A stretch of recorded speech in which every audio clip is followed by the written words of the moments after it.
welcome to Out of the Blue, the podcast, a platform dedicated to celebrating inspirational stories of resilience, transformation, and those life changing moments that truly come out of the blue. I'm your host, Vernon West, joined today by my amazing daughter and co host, Jackie West, our marketing manager, a professional musician, and Reiki healer. Today's guest is someone whose story embodies perseverance and purpose. Rusty Nosser, known by many as the Walking Man, has faced more challenges than most. Born in Vicksburg, Mississippi, Rusty grew up an athlete and an outdoorsman and went on to study at Ole Miss, where he graduated with a degree in integrated marketing. Life seemed steady until a series of hardships, including two near-death experiences and a difficult divorce, forced him to confront life at its toughest. But Rusty didn't stop there. Instead, he turned to a passion that became his calling, competitive speed walking. He has since earned multiple titles, founded global productions and his Walking Man apparel line, and continues to inspire his community by showing up each day in neon gear, dancing through the streets of Oxford. His motto is simple but powerful. You do not give up. Rusty's journey is captured in his book, Walk of Life, From Death to Glory, which is now being adapted into a feature film starring athlete and performer Brooke Logan. His story has been spotlighted on Prime 7 Media with esteemed host Logan Crawford, and his life continues to be a testament to the power of resilience, faith, and forward motion. So join us as we walk along Rusty through trials, triumphs, and the unstoppable spirit of a man who refuses to quit. Rusty, welcome to Out of the Blue, the podcast. I thank you, Vernon, very much so. I appreciate that. Oh, you're welcome. So glad to have you here, Rusty. So I know you, I really don't think me and Jackie, we'll add the odd question here and there, but boy, I think you got a lot to tell us. So let's start at the beginning. Remember we said the Out of the Blue event, you say that really, if you wouldn't be here today, if it didn't happen, where did it all begin? I would say in the middle of what people tell me it was a journey. Uh, it wasn't, maybe your lowest part is when you are out there by yourself. People will learn this, that I was in a town, not in my hometown. I was left there. I was by myself for 3 or 4 days. I actually slept in the woods, uh, trying to figure out what to do. I would get up and go to an indoor-outdoor mall. They had shops on the outside, and you could go inside, and they had shops on the inside. The man walked in that was from my hometown that I had not seen in 40 years, and we embraced and talked. I knew who he was. He went to school with my older brother, and we visited for about 20 minutes. And he finally said, well, let me take care of my business. And if you're here when I come back, we'll visit. And, I have to leave. I said, that's fine. And I was at that point that I was almost ready to capitulate because I was tired. I really was tired. He came back by. We talked a little and we said goodbye. He walked out to the curb and got into his car. He turned around and went out to the street to leave. And he got to the end of the parking lot. He stopped the car. I saw him stop. He turned around and he came back to the curb where I was sitting at. I went out and said, Johnny, you okay? What's wrong? He said, what are you doing here? And I really didn't want to talk about it. And I said, no, Johnny. He said, no, what are you doing here? So I told him a little bit because he knew all the family and he knew all this stuff. He said, no, you come get in the car.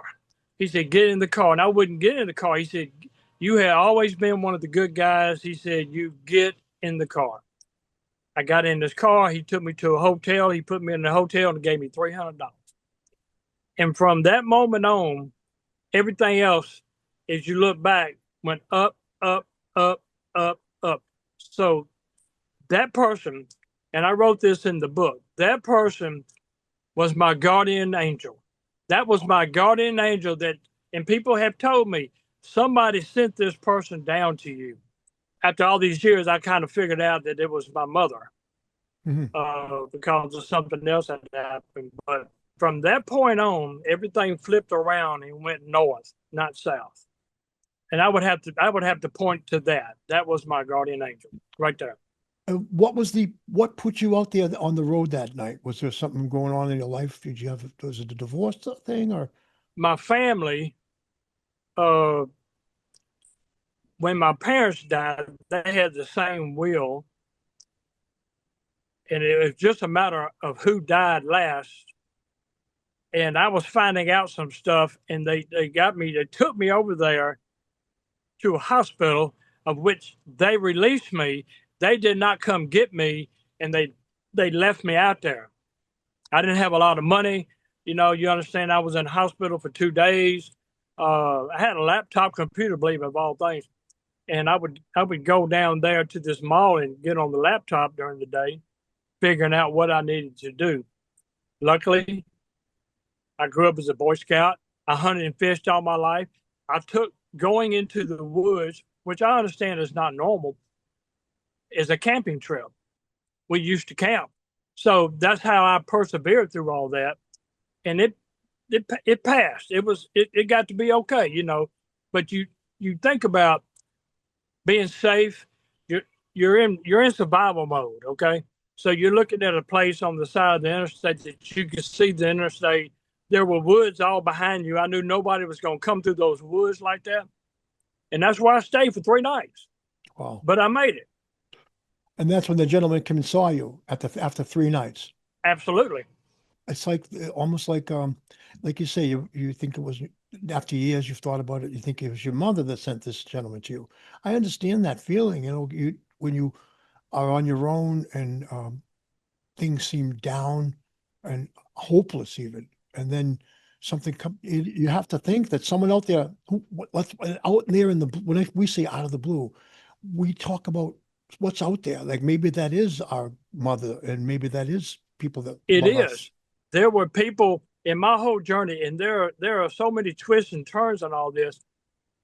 But there were more people that helped me on the outside that my family never did on the inside. And that's why I don't talk to them to this day.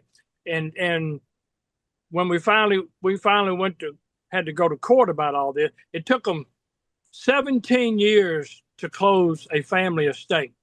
Nobody believes that. The national media does not believe that.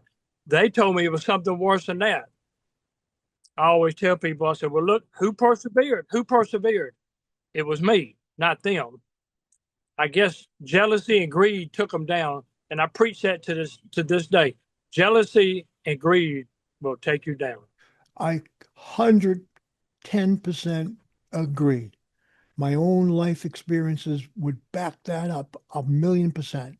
I've seen it happen in my life, and I'm sure other people have it well, people that are listening right now. So it's like in the Bible, it says, I don't like to quote by, I can do another Bible show, but vengeance is mine, saith the Lord. I read that in the Bible. That's right. And it's so true that you just got to let go. That's another saying I love, let go and let God. I would go at one point. I would go up here occasionally, and as an getting it off your chest, I would go talk to my preacher in the church I belong to. And he told me two quotes that I listened to. He said, number one, don't become vengeful because all it's going to do is destroy you. And he also told me, he said, Rusty, you're walking through hell. He said, you know what hell looks like. He said, why do you want to stop at hell? He said, just keep walking. You'll walk out the other side.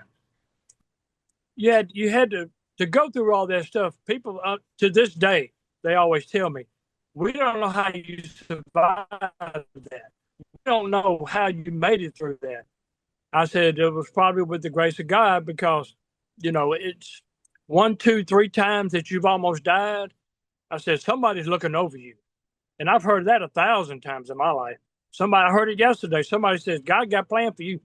I said, thank you. I said, but I've heard this before and I appreciate that. But so it must be it's the first thing that people say when they find out what happened.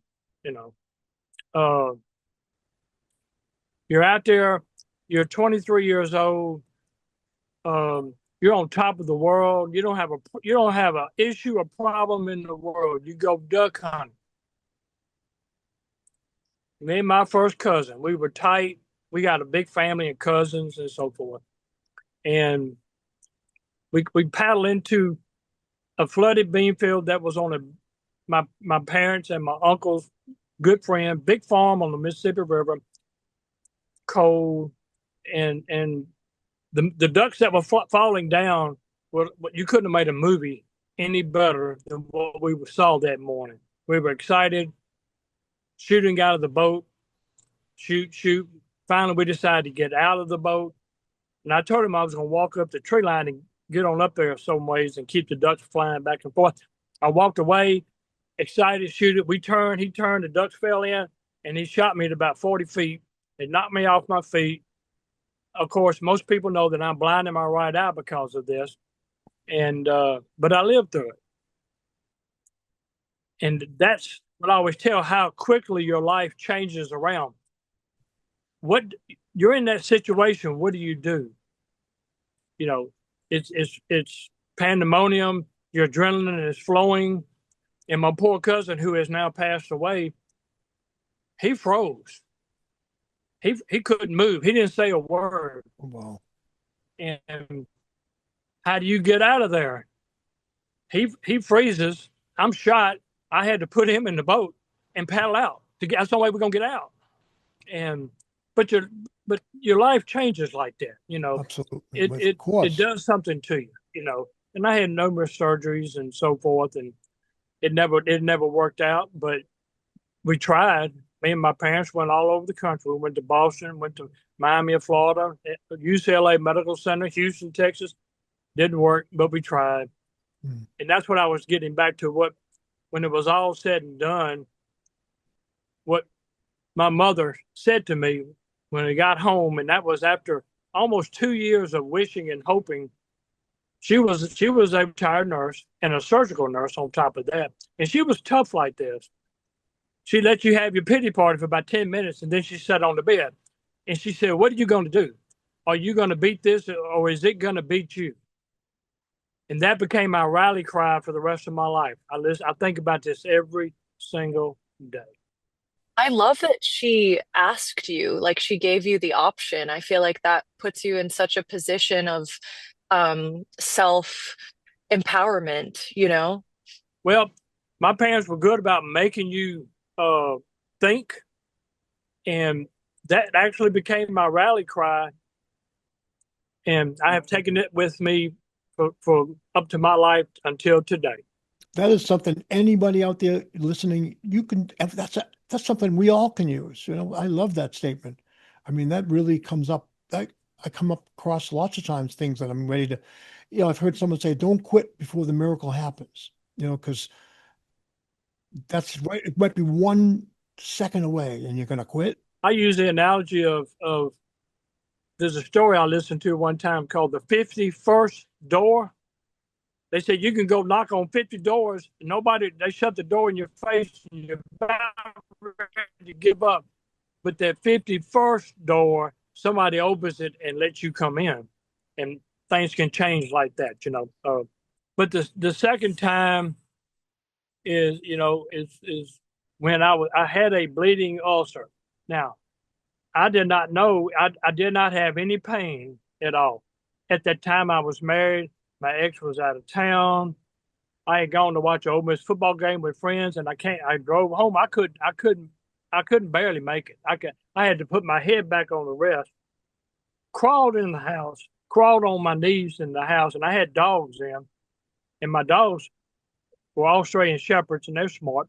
And they came in, and the daddy dog was licking me on the face, licking me on the face. Finally, I got up and got in the bed, and I went to lay down. I felt decent. Went to sleep. Woke up about 7 o'clock the next morning, and I couldn't move. I could not move. All I could do was reach for the phone, and I called my parents. At that time, I lived on the lake. They lived 25 minutes away. And I said, "Something's wrong. Come get me. I can't move." And they did. And they took me to the emergency room. When I got there, they threw 2 pints of blood on me in a heartbeat. I mean, it was quick. And They got me settled. They put me in the room. They had thrown me in ICU. They gave me some more blood. They gave me staph infection on top of that.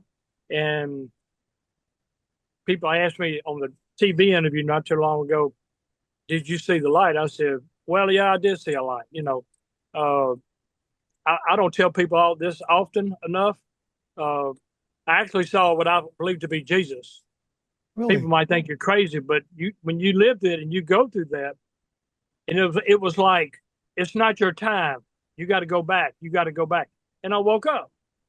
Wow. As I'm leaving 6 weeks later, I knew all the doctors there at the time. And one of them said, I didn't want to tell you this when you were in the hospital, but since you're leaving, that Sunday morning, he said, if you'd have laid in that bed, you'd have been dead by noon because you were gone. He said, you should have been gone now. I had a hemoglobin of 4, which is I know practically that's dead. very, That's oh my dead. God, that's low. That's low. That's what I had. And so that's when people started saying, you got something else going on here. I've even said it, you escaped death once. You can chalk it up to luck. You got death twice. Something else is going on here. What do you think that is? Was it something inspiring you to, you think it was something from out of the blue, something from your higher power, something from Jesus Yes, I do. telling you Yes, I do. you have a purpose? I did not believe that at first. But then when you look back in my story and this happened, this happened, this happened, this happened, and it kept going. When you thought that the end of the road or you got into a tough spot and you didn't know really what to do, something happened that opened the door. And now that I look back after all these years, yeah, there's definitely a higher power because I don't think you can chalk that up to luck when it kept happening. I believe it to this day it was my mother. That's what I believe. But it took me years to figure that out. I didn't do that overnight. It took me years to do that. But the purpose now, that's where we go into your journey. Now, that's where we take us, well, where when you started becoming the walking man, how old were you when that began? Well, it got me back. And I grew up an athlete. I played football, basketball, baseball. I ran track. I played tennis, swam. I did all this stuff. My former brother-in-law of my ex-wife's side, they used to do a lot of walking around the country. He said, you ought to try this.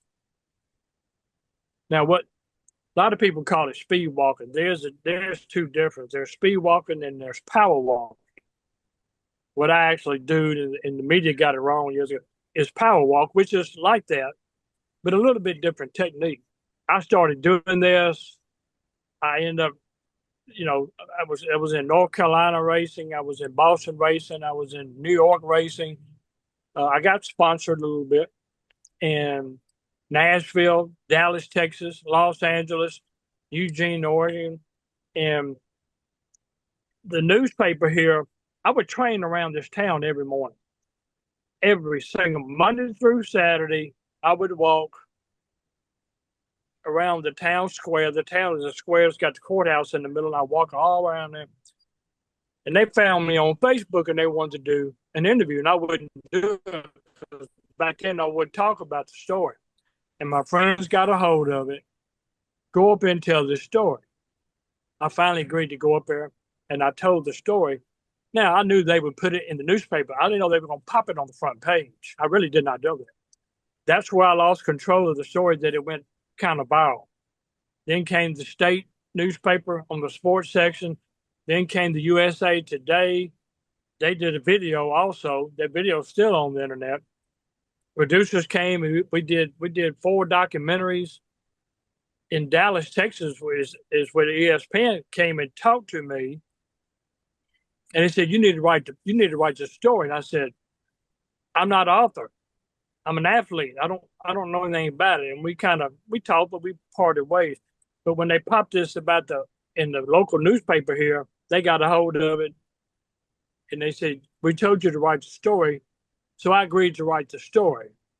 And lo and behold, at the end of it, the people from California called me And I still think to this day it's ESPN. And they wanted to come talk to me about my story. I said, you can come down here. I'll meet you in Memphis. I'm not going to let you come here yet. I met them in Memphis and they wanted to buy my rights and I wouldn't sell my rights. I wouldn't do that. I got a hold of the professor here at Ole Miss in the theater department way up top. He said, come over here. I'll talk to you about it. And he helped. He said, I'll help you. And I wrote this thing. My own words. Pretty much my own words. And it is right there. I got the whole thing right there. That's probably close to a 2-hour movie, but there's a lot of things in the racing and a lot of things that happen along that way that's going to make it jaw dropping because people won't believe all of it. Tell us a couple of those jaw dropping moments. I'm all curious. Going through the well, one of them had to be Eugene, Oregon. I was up there. It's 40 degrees and it's misty rain. You know how it does in the Northwest up there. And that was probably the most miserable race there is. Now, you understand that a marathon is 26.2 miles and you're out there for almost 6 hours. Yep. Dallas was the one where there was a guy named, and he's in the book, called Sato. Sato was a champ. And that's why ESPN came and talked to me because I upset Sato. Those moments like that you will never forget in life. And it was like after all that had happened, all the good stuff was coming behind it. See, I go out there every morning still. I put in 5 to 6 miles every morning. And people toot the horn. They still toot the horn. That was a focal point of the whole town was people would toot the horn and wave, and I would always point at them. And I did it in the newspaper when they did the article. I said, I didn't want them to get the wrong idea. I said, that is my way of recognizing you. So they would toot the point, and I would point at them. And that's going to be shown in the movie, too. That's what I did. It's been a hell of a journey. I didn't ask for it, but, when it came and happened, you got to open the door, I always say this, when you do a marathon, it's you against you. And it all boils down to your mental toughness because that's, no matter who you are and how well you are, the bear is going to come jump on your back. And you have to be ready for it. You have to be in the right mindset to push through that to get to the end. That must be something that anyone that does cross-country long-distance running must deal with that. Sure. I don't care who you are. It's going to hit you, and that's where your mental condition comes in. You have to be strong-minded. A marathon is going to hurt. You train yourself to tolerate the hurt. That's what you do. You train yourself to tolerate this hurt. They asked me not too long ago, was I going to race again? I said, guys, 10 years of doing professional marathons and training like that, because it takes a lot out of your day. Oh, yeah. All I did was eat, sleep, and train. You get to a point. That's why I stopped. Yeah, you know what the training Yeah. is. I mean, you're training 3 or 4 hours every morning. And I tell people, it is not about just the training. It is about what you eat. I just wanted to say that something that I thought about when you were talking about being ready for the bear to jump on your back, kind of at all times. I went back to a race that I did, a 5K in high school, and I remember my coach saying, you might be nervous right now because you haven't started physically running yet, but the race doesn't start right now necessarily. The way that you are right now is the way that you are while you're running, is the way that you are when you're done with the race. So just be in everything that you've been working on in yourself now and when the race starts, and I agree. through it. I'm a kind of person. Now, I know you don't know this. I am 5'11". I weigh about 192 pounds this morning. I keep in shape. And I'm the guy that goes from here to here real quick. I have a mindset. That's how I think. I go from here to there real quick, and I can do the same thing out there. I change my pace. I can walk on the heels of my feet first, or I can come down on the balls of my feet first. Then I throw them off. I said, look, I can actually change the way I walk and rest a certain group of muscles. I learned that over the years. Your muscles get tired and you change the way you do it. I can walk with my legs, or I can walk actually with my hips and leave my legs, do it. I've always been very quick footed, very quick footed. I'm still pretty quick today. I work on it every day. I believe now that if I ever stop, it's over with. It's done. I'm done. They said, ESPN said I had a God-given talent. I never thought about that. I never, it's what I did every day. It's just my natural DNA. So I don't think about it. I just, like I told them, look, I just do what I do because I can do what I do. And that's to them, they see it different to me. I never thought about it like that. I never did. I never did. So. Well, I think, Rusty, this is such an amazing thing to hear about this, how you always choose to get stronger. And that's been like, and I love your powerful motto, which is you do not give up. I think that's never give up in life. Never give up. Never give up. And there could be other things that happened and so forth, but when I hit that mindset, that I'm going to make it and things were happening good, then I was feeding myself. If something didn't work out quite right, I'm going to make it work out. I'm going to find a way to make it work out. That's how you persevere in life. Success does not drive up in your driveway. You have to go out there to it. And that's just my motto. Just go get in life what you want. You don't, just because too many young folks get out there and something can be hard, they just give up.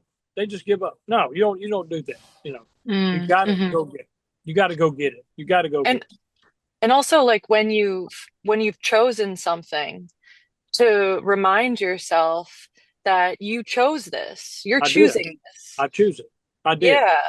So that card, like, you can write, I choose this. And like, if you forget, you can just look at the card like, oh, I choose this. I choose this. That's exactly right. I do not, having come from, we grew up in a big family, well, parents taught us well, and whatever the hell, because I didn't live down, with them in this latter part when all this mess happened.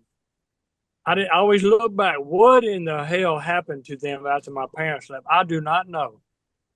They've always told me that your parents are turning over in the grave. I said, well, they probably are, because if my mom and daddy were still living, they would never have let this go on. Never. It wouldn't happen. I could tell you, they were that kind of people. We always were a close-knit family. But having said that, you get into the winning attitude and you're going this way, and that's what you're going to do. If somebody don't want to do it, fine, you have a nice life. I'm going this way. I've already been that way.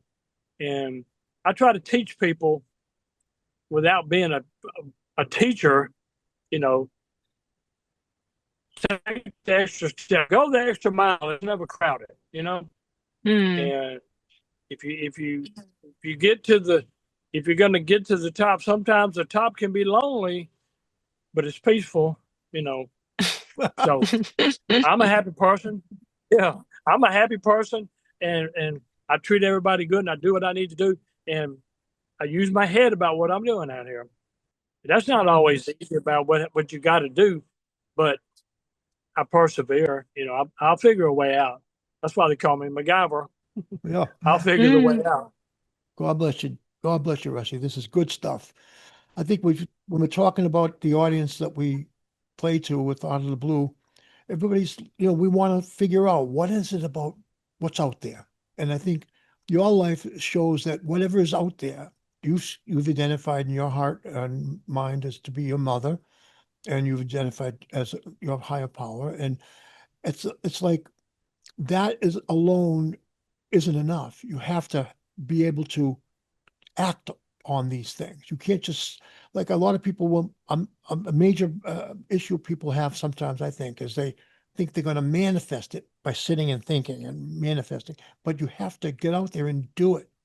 It's like if you don't get out there and do it, even if it's just a little bit every day towards that goal, I think you're going to see something happen. They will get to the top. Like, I love what you said about that extra mile because it's not going to be crowded.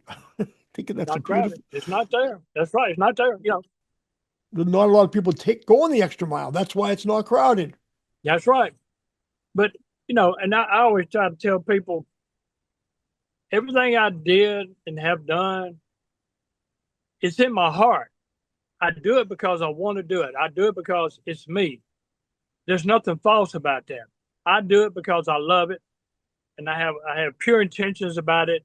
And when you come from that way, people tend to feel this when I've talked to them, that the emotion of it and what your excitement in doing things, it rubs off on people. They see this to be true, and I just use my talent and what I do out there because I enjoy it. I mean, I can put on, like I told you, I was a DJ in college, and I can put on music. I know music, and that's part of the story. Was I used headphones at first. I went out there and I would dance in the street out there to this stuff, and that's how people started watching me do all this stuff, And you might not think that a man is 70 years old can step it. I can step it, because I've never quit. I've never quit. And lifting weights helps you too. I lift a lot of weights and keep my muscles, toned and strong. Strength I've been training. doing Yeah. that for 20. That's why I was telling you, if I ever stop, it's over with. I hear you. But I keep on doing it every day. I keep on doing it. That's a really good message for people that hit the ages 65 and above. Don't stop living your life because if you do, Don't do that. Don't stop that. I have been out here for almost 20 years walking in the streets out here. Crossed 76,000 miles last week. Trying to make 100,000 miles. Wait a minute. Oh, I crossed it last week. Oh, your total mileage for not just 1 week. The total mileage. Yeah.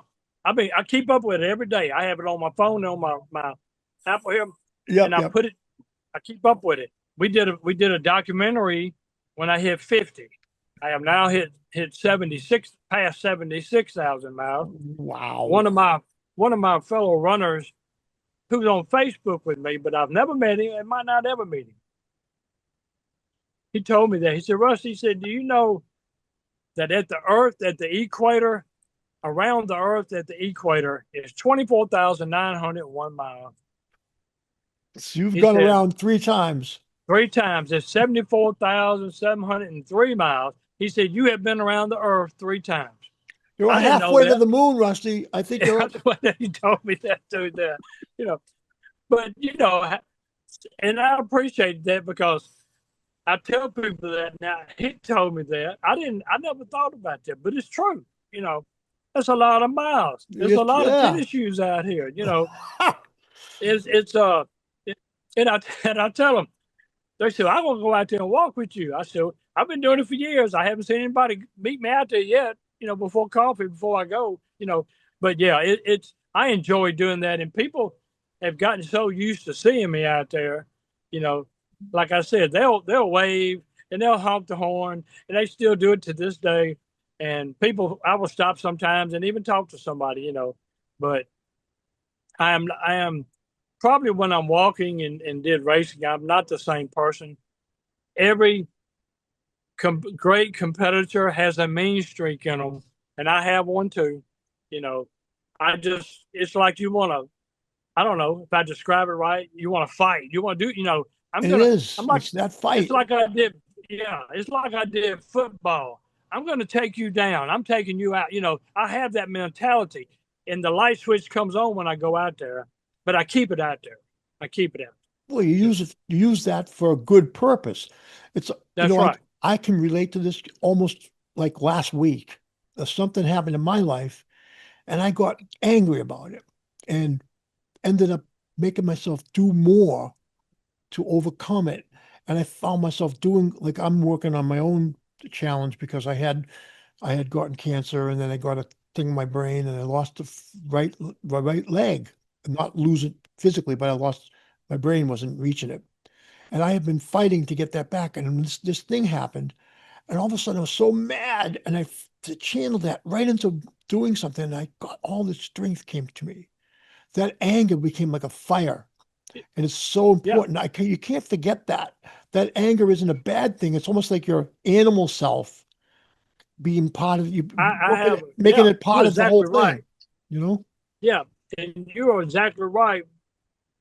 I mean, I was like that in football. I was like that when I got to college. Played a lot of basketball and got really good at it. I mean, I look back and you have that mean streak, and I don't care if you're Tom Brady or who you are, you're going to have a mean streak in you if you're an athlete. Because You you want to have to have win. that. You got to Yeah, win. you want to win, and that's what And I'm saying. You have that attitude. you have to But overcome I so try to keep many things to win. So many things in yeah, yourself, in the world, everything. and I'm kind of a hyper person myself. I walk fast every day. I walk out. I can move walking. And move around but it's all good. I try to treat people like I want to be treated. That's I it. will help somebody if they truly need help. Okay, I've always been that way. My parents taught me that. You do what you can to help somebody. I don't mean you go overboard. I'm not helping you for life, but I will help you. Because if you continuously give help to somebody, then they're going to get dependent on you. They're not going to get up and do it themselves. So you have to have boundaries, but to help them go and push them in the right direction, I'll be there. I'll be there every day. I'll be there every day. What we've been hearing is sort of Rusty Nosser's guide to having a great life. And what would you That's say right. if you were to, okay, we're getting near the end. We want to leave everybody with the final um, speech of some sort that instructions. Now, what would Rusty Nosser, what would you list a bunch of things that you say, I don't care how many, three, five, list a few things that you think are essential to living a full life, Rusty, and getting all your dreams to make them come true. What would Well, that list be? yeah, based on my personal life. Okay, I'm going to say number one, you got to have faith in God and got to have faith in yourself because, like I told you, if you don't have that, you're going to make this a lot harder than what it needs to be. Number two, you got to go out here and make up your mind. This is what you're going to do, and you can start on your own journey by yourself and do what you need to do. You might have friends around you. You might have family. They might not support you. You have to kind of, in your own way, distance yourself. It's not that they're bad people. They just can't go where you're going. Right. And do it one step at a time. And when you start making progress and you start understanding what you're doing, how much better you feel, then you'll take the next step and you'll go to the next step. Uh, Whatever that step is. I always strive to be the best person I can be every day. That's my goal. I want to be better tomorrow than I am today. And that just means that you stay constant at what you're doing. Consistency leads you to where you need to be. And the number one word that you need to have to get there is what I did, is discipline. You better learn discipline. I get up every morning at about 4:30. I get up and eat a little stuff. I go out there and hit that street every single day except Sunday because it puts me in a good mood. You, Yeah. you become a positive person doing this stuff. You don't have to accomplish everything at one time. You accomplish. I wake up, I say, look, I got three things I'm going to do today. A, B, C. And when you do those three things, you have felt that you have accomplished and you feel good about what you did. If you're trying to look at 15 to do and you can't do it, you're going to feel like you're defeated. Right. Just do three things. That's all you need to do. And every day you just move forward higher and higher and higher. And tell people the last thing mostly, take care of your body. It's the only place you got to live. Your body is the only place you got to live. So you better take care of it. If you don't have time to work on your wellness, you're gonna find time to work on your illness. So true. And Oh and my so God, that's true. I eat healthy, I really do. But I had that cheat day on Sunday. You know, I'm going for my M&Ms, and I'm going for something like that because I'll eat them. But you got to have a cheat day, okay? Yeah, you got to have a little fun. And I do not share my M&Ms with nobody. Oh, I don't. I eat every one of them I can. I'll eat them. I eat every one of them. Well, I can tell you this, wrapping it up, I would say everybody listening, if you follow the things that Rusty is explaining here, here's a man who's, how many marathons have you run? Maybe over 10 years of marathons and probably a few a year? No, I did 10 professional marathons. I trained for one every year. For 10 years. And that's what I did. But I've been out there for 20 years walking. Okay? So yes, I'm just going to say, you've run 10 marathons. Yeah. You've covered almost 75,000 miles on walking. And if you're going to take some advice on how to live a good life and live it right, this is the man to listen to. Live it right. Find a connection with get God or a higher power in your life. Say what you're going to do it, and follow the instructions of Rusty. Get out there and make it happen. Don't quit. You do not. I'm going to say it one more time. You do not, according to Rusty, you do not ever give up, right? Don't give up. Don't give up. Go the extra mile, and you will find out that things happen when you just think you're going to quit. It's when it happens to you, because that's what happened to me. I was about to give up until this happened to me, and that man came, and it all turned around. So yes, it can happen. It does happen, and it will happen. And I tell them all the time, keep going. You know, it'll turn out good. So thank you, Rusty, author Thank of you, sir. Walk of Life, From Death to Glory. Yes, soon to be a motion picture. So if Well, you want to get a movie made about your life, listen to Rusty and do not say it, Rusty. I'm going to let you have the honor.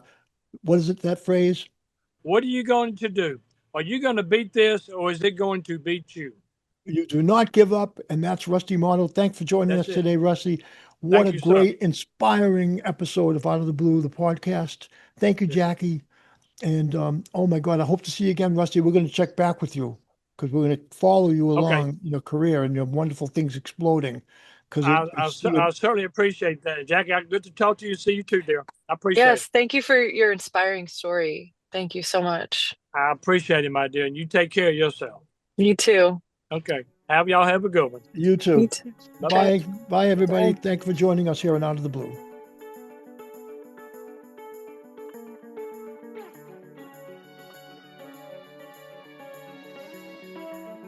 Out of the Blue, the podcast, hosted by me, Vernon West, co-hosted by Jacqueline West, edited by Joe Gallo, music and logo by Vernon West III. Have an Out of the Blue story of your own you'd like to share? Reach us at info@outoftheblue-thepodcast.org. Subscribe to Out of the Blue on Apple Podcasts, Spotify, or wherever you get your podcasts, and on our website, outoftheblue-thepodcast.org. You can also check us out on Patreon for exclusive content.